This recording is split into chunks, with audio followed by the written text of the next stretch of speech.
Bonjour les amis du web, bienvenue sur la chaîne WebGeek. Nous attaquons cette année 2015 avec la présentation du nouveau téléphone de chez Samsung, le Galaxy A3.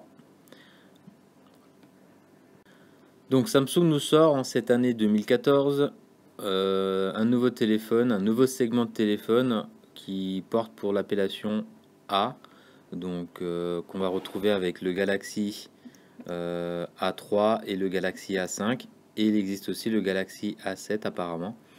Donc un nouveau segment avec un nouveau design. Donc Samsung améliore ses finitions sur son smartphone.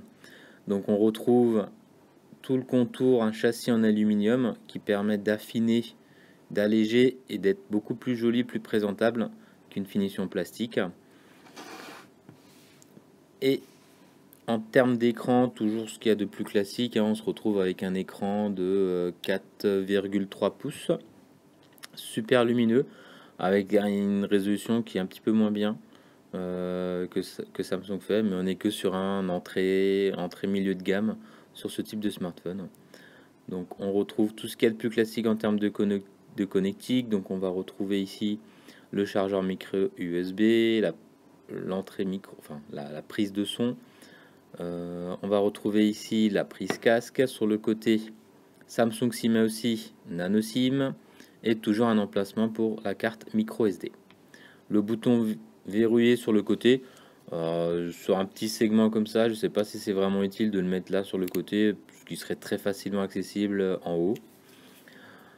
Donc du coup la tranche supérieure a juste un second micro pour la réduction de bruit, et le bouton volume qui lui aussi est très agréable et très bien fini sur ce modèle là.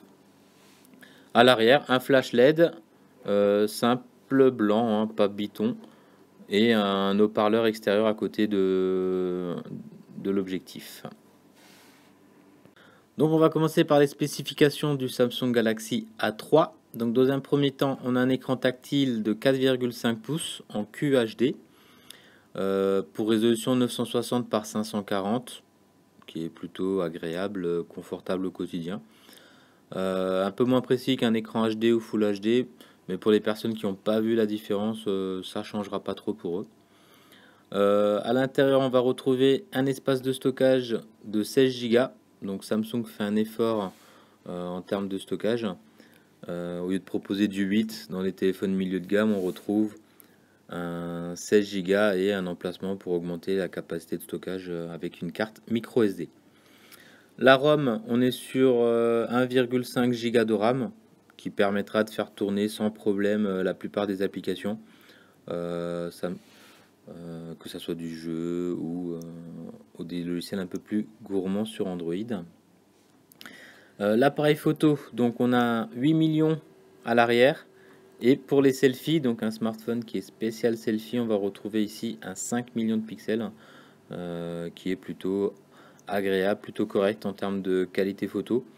Donc Samsung met le point sur le selfie, donc il veut progresser sur ce segment là, attirer peut-être beaucoup plus les jeunes vers ce modèle là, donc pourquoi pas. Le poids, donc on est à peu près on est à 110 grammes sur ce téléphone, donc ça reste tout à fait léger au quotidien, on ne le sent pas dans sa poche. Et il a une batterie de 1900 mAh, donc qui permettra de tenir une journée complète. Oui, on peut plus tenir éternellement avec les batteries de téléphone. Aujourd'hui, c'est de 8h à 19h. Et pour les personnes qui sont connectées sans cesse, et pour les autres personnes, on va tenir plutôt de 8h. Au lendemain, 17h, on sera à 20% et on voudra recharger. Donc 1900 heures, on se place sur une batterie d'un iPhone 6. Donc à voir ce que ça donne en utilisation intensive de tous les jours. Donc pour la conclusion, un téléphone qui est plutôt agréable à utiliser au quotidien, un produit très bien fini par Samsung qui montre ce qu'il arrive à faire dans les segments beaucoup plus hauts. Donc beaucoup de points positifs sur ce téléphone, donc je le conseille à toutes les personnes qui veulent débuter avec un smartphone à écran tactile, qui veulent prendre des très belles photos, qui veulent naviguer, consulter, regarder des vidéos sur ce type d'univers. Donc, point positif sur ce Galaxy A3. Donc, vous pouvez y aller sans crainte.